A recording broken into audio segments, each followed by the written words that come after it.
Hey guys, welcome back to Well Moonlight Vlogs, or hello if you're new. My name is Raven, and on this channel I like to talk about everything handmade, homemade, and cozy. So today I wanted to sit and knit and talk to you guys about how to make your space feel cozy and warm and inviting, and in any style that you actually prefer. Before we get started, I don't have anything warm to drink, and I kind of don't think we can have this conversation until that happens. So let's go make a cup of tea.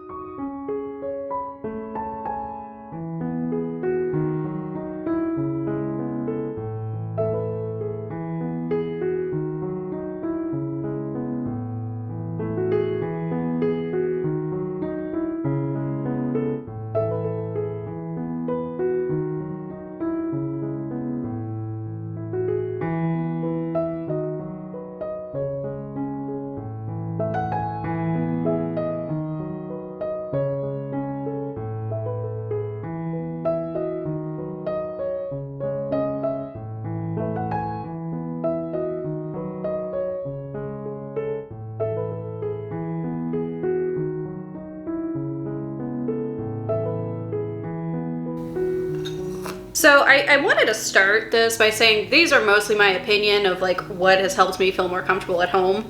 I am a homebody. Before quarantine, I did not go out very often. I think like once a week to go get errands is like a big go out for me. So I like being at home, and therefore it's very important to me to have a comfortable home. What's comfortable to me might not be comfortable for you, and that is perfectly fine. This is just sort of like here's my ideas of what might work, and if they don't work, no harm, no foul.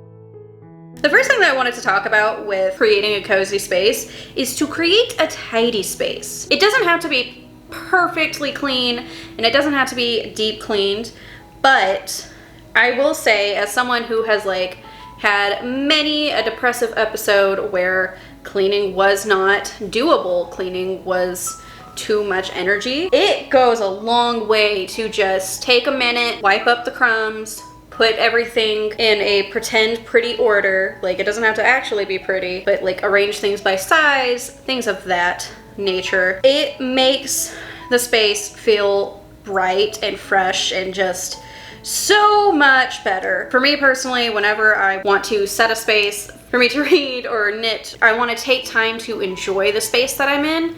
Starting off by at least giving it a quick tidy goes so far. By the way, if you like this makeup look that I'm wearing for you guys today, I recently uploaded a cottagecore inspired get ready with me, so click up there if you want to see how I did this. It's a pretty simple look, but it was a lot of fun to film. So drink some tea. The second thing that I feel really helps to improve the space, but is very easily overlooked unless you're like a camera nerd, which like you probably saw this coming, is pay attention to the lighting. You want your lighting to be bright enough that you can easily see what you're doing, because if you're reading, you don't want to be straining your eyes or whatever it is you're working on. But if the light's too harsh, it can really make it feel official, and I'm trying to think like clerical almost. I feel like bright lighting is very good and very nice, but if it's too bright, it just feels kind of meh. But let's say that you're trying to like cozy up your office. Adding a certain kind of soft lighting can really help the vibe, I guess. Some things that you could do to like change or tweak, cozify your lighting would be like soft candle lights, twinkle lights, opening your windows and like using natural lighting, both very nice. Also, the sun is coming out from behind the clouds, so we're using natural lighting, and hopefully this ends well. It's kind of late in the afternoon for me to be filming in here. But once again, you don't want it to be so dark and so dim that you can't see what you're doing.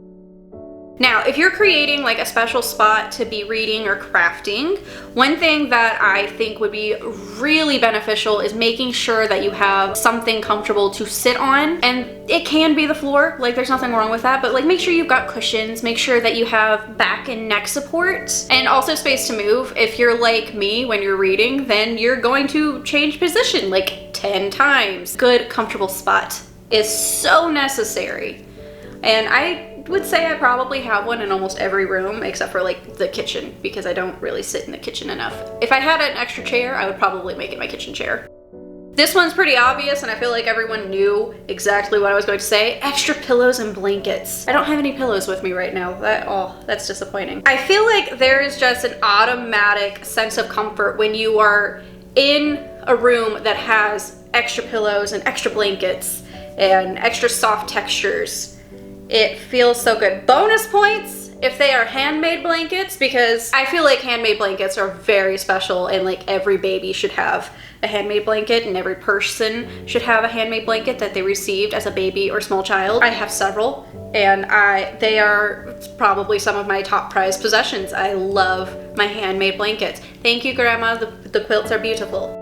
Now, you might want to decorate your space, which is totally cool, and I'm not going to tell you how to decorate your space. I think the coziest kind of space that you can have is one that you have completely decorated on your own, because it's things that you like, things that make you happy to look at. My living room is covered in a variety of different things, and it's a pretty eclectic design. There are stuffed animals from when I was a kid. There are comic book characters. All of the things in there just make me really happy to look at. Some of my fiance's favorite possessions are in there too, though most of his are in his game room because he wanted to like completely deck out. I feel like there's no wrong way to decorate. You can have some fresh flowers on a table, you can have a bunch of fake plants, you can have random knickknacks that you collected throughout your life that make you happy. You can have a very minimal appearance, and as long as it's something that makes you happy and you feel joy and comfort when you look at it, then you're doing it right. And if you want inspiration, I would say look at Pinterest.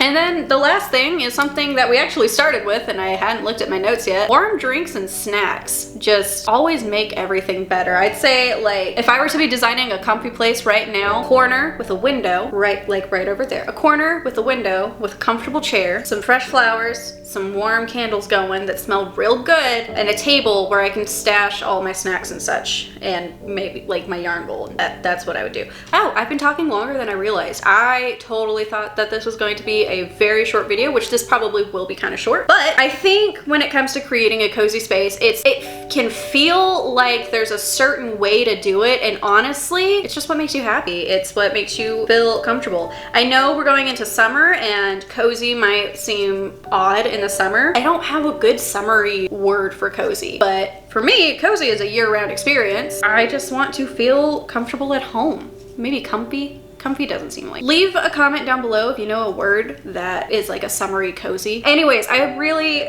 thank you so much for hanging out with me today. I hope you guys enjoyed it. Let me know if you want more sit down talk videos while I knit. Let me know if any of this was helpful, or if you want more ideas on how to make a cozy space in the future. I'd love to make more videos on this. I just felt like a good base video to start with would be really beneficial. So hope you guys enjoy. Please make sure to hit subscribe so that you don't miss other videos in the future. Don't forget to find the magic in the small things, and I'll see you guys next week.